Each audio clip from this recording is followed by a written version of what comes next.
Hello and welcome back to CollectaThoughts, the show where I collect my thoughts on a video game. And today we're back with Yu-Gi-Oh! Tag Force, now with the fourth entry, Tag Force 4.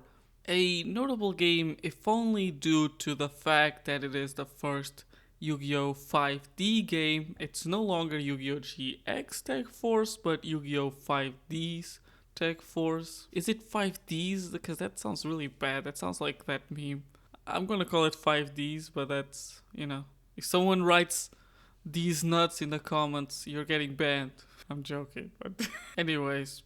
Along with that, of course, the major thing adding to this game is the synchro summons, which for those who don't know are those white cards that go in your extra deck and you summon them by basically fusing tuner monsters with non-tuner monsters, which were also added to this game. The tuner monsters, I mean. And it is a big deal since, Yu-Gi-Oh! GX didn't really have anything special mechanic-wise coming from the original Yu-Gi-Oh! Series. Yeah, Jaden focused a lot on fusion monsters, which the original didn't do much, but that's still just kind of whatever. Synchro Monsters though did change the game in a big way. It is something that almost everyone ran at the time, and it has survived the time as well, as it is a mechanic that people still use. Not so surviving though is the Dark Synchro Monsters.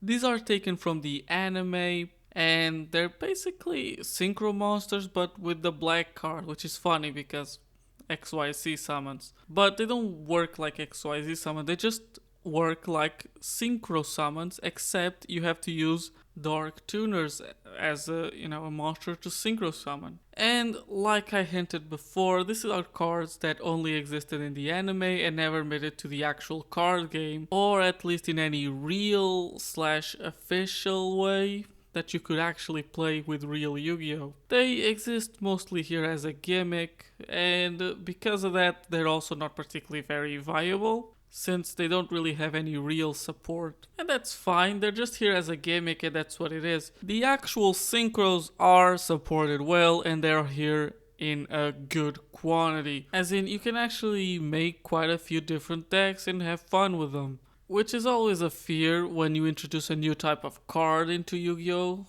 And then they make a video game right after. For reference, Synchro cards came out in 2008 and this game came out in 2009. So they had about a year and I guess it worked out fine.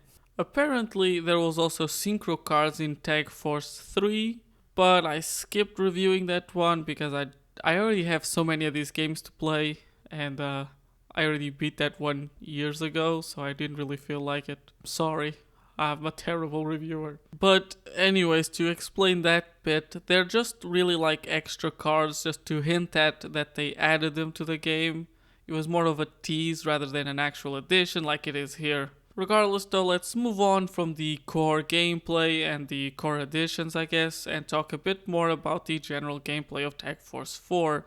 Once again, the Tag Force series focuses on having a partner, but now going back into Tag Force 1, which I guess makes sense because this is the first of the Tag Force 5D series. And now you're once again alone and don't actually pick a character at the beginning of the game. Instead, once again, you have to raise their hearts throughout the game to unlock their events and their story. But now, unlike Tag Force 1, it isn't focused on some tournament at the end of the game, but instead, by raising the hearts of these characters, you actually unlock events of the story. And when you raise a character to 4 hearts, you'll get their final mission and also finish the game, basically, as it will run credits. Which might sound like them taking a step back in the quality of these games. At least that's what immediately went through my head. But actually, this actually ends up fixing one of the biggest problems with Yu-Gi-Oh! Tag Force 3 and 2, which was you were kinda stuck with a character once you picked it, and then changing was a bit of a hassle, having you have to leave the game and basically start a new game plus, so to say. Meanwhile here you can grow your friendship with a character and ask them to join you at any time, which in itself fixes one of the biggest problems with Yu-Gi-Oh! Tag Force 1, which was you didn't really get to do much tag dueling until the later stages of the game. So you get a bit of both in hopes of getting a better experience, and for the most part, it is, but there are some problems I would like to address. For starters, the world is bigger, but not particularly better, as it suffers a lot of the problems of the early tag duel games, where most of these places have nothing for you to do in them, besides battling the random NPCs in them. And the other problem that this introduces then is that now you can't just know where other NPCs are when you're on the map, or I should say that is unless you pay up. Now you either randomly look for a character on the map, which is quite hard because there are quite a lot of locations and the characters themselves change locations quite often, meaning it's very luck based. Meaning also that this is not actually what you're meant to do. What you're actually meant to do is go talk to this character that's always in the same location, and he will offer you to buy the information of where the characters are for a specific amount of time. And to me, this just sounds like a weird mechanic to have in general. Why change it so you have to buy this information that was before always accessible, when it doesn't really add much to the actual gameplay? It's just really giving you a somewhat meaningless step to do before you can actually progress with the game. Regardless, the other changes to the map is the perspective. Before we had an isometric top view perspective of a 2D game, and now we have a side-scrolling perspective of a 2D game, but you can still move in 3 axes, so to say. Left and right and back and forward are still options. And this isn't really a positive or a negative. It looks different, but it's not something that I'm particularly very affected by in any way. The changes it does to the gameplay are very minimal, so to say. The only big difference I could say about it is now there's always 2 exits to an area. One at the entrance where you get in and one at the other side, given it is like a side scroller. I will say the small positive that is here is that now characters are a bit more detailed in this perspective, which I think this game kind of necessitates given that now not everyone is wearing the same clothes with different colors. We're no longer in a school, this is a city, and so it makes sense that not everyone would be wearing a school uniform. And in that way, that does help. And I will say that the chibi kind of aesthetic of the original Tag Force, it is heavily improved here. And overall, I do think that this game does look better, because this perspective does also allow for more detailed backgrounds, and once again, the characters are also more detailed. But I do think because of the perspective, and because these new locations don't really add much, it is hard to look at it as a big upgrade.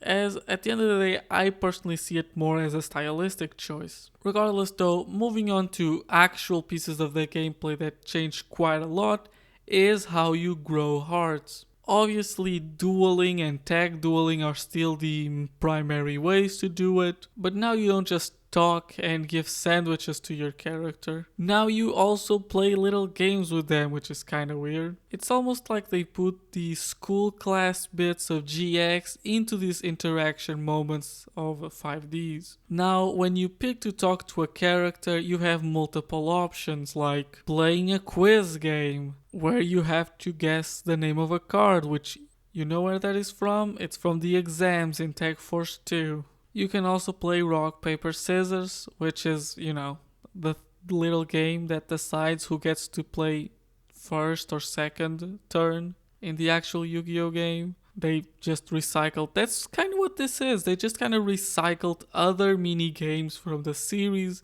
and made them like social things. And it doesn't really work for me, especially since, and I'm gonna use the word I use way too much in my reviews, but it's grindy.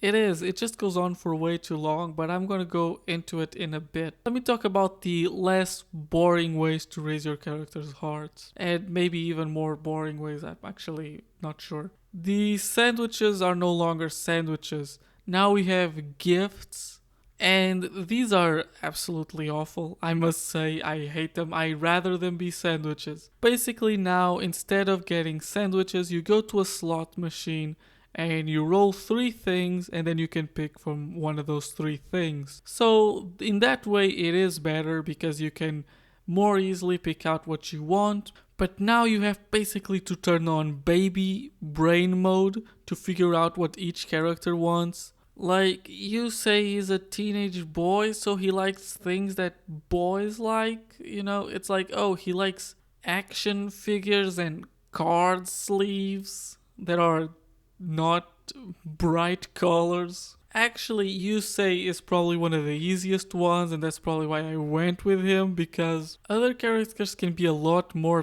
picky. Like, Leo and Luna only want like little kids things.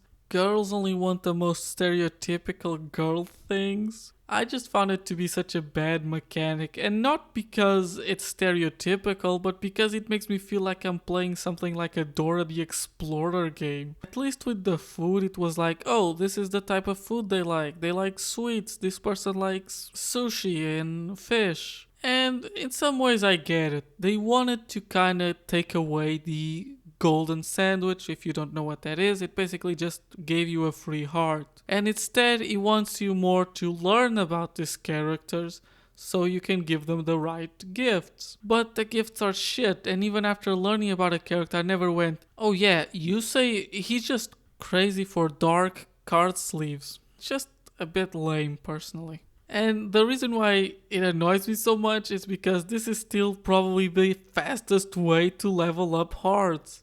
Just make duels give you more hearts. It's what the game is about. It's about dueling. Stop making this game so weirdly grindy for no reason. That being said, there is a bit of a remedy to this here with another feature called the Persons of Interest. Basically, once a day you can ask the character you're trying to grow hearts with what their persons of interest are, and basically in that day, dueling and especially tag dueling against those persons of interest, there's 4 each time, will grow your hearts with that character faster. Even just interacting and talking to them will grow your hearts of your character. So this at the end of the day ends up being kind of your main loop to finish the game. You talk to the character you want to grow hearts, expand their talking options, then find out their persons of interest, and then ask them to join you and go talk to them. It is a very simple loop, and I guess it works sometimes, but it is not particularly the most engaging one. Once again, because I do find that the hearts are a bit too grindy this time around, which may or may not get fixed in a sequel. I don't know, you have to watch the next video. Also, Destiny Draw is still here. That's what I'm gonna finish the gameplay bit with. Destiny Draw is still here. And it's not leaving. I already checked out, and every game until the end of this series is gonna have Destiny Draw. So if you don't like it, I'm sorry. I personally am very indifferent about it. Now, to finish this off, I want to talk about my experience with the game, as I did play it kinda safe this time around. I went with the main character, Yusei, as the guy I focus on growing hearts and making it my tag partner. I also focused my deck on making it like his for synergy, and I had a good time. It is a simple way of enjoying the game.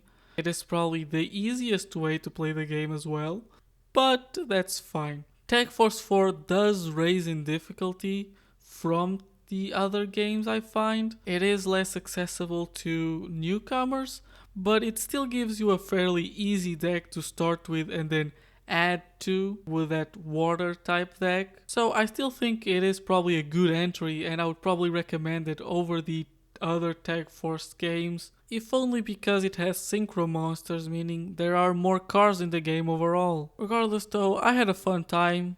I will be honest, this is probably the weakest of the 5D's Tag Force games, but you'll understand why in the next couple of videos. Regardless though, I'll be giving Yu-Gi-Oh! 5D's Tag Force 4 a 7 out of 10. It is pretty good, and it does change quite a lot from Tag Force 2, but it can feel a lot like a step sideways rather than forwards. And you can even argue that it is a kind of situation where it's one step forwards, two steps back, with the adding of a bunch of features that actually end up maybe bloating the game rather than making it more enjoyable. Regardless though, I hope that you enjoyed watching. I'm actually surprised that this review is as long as it is, given it's the 4th entry in the series, it's the 3rd video on Yu-Gi-Oh! How much can I say about Yu-Gi-Oh?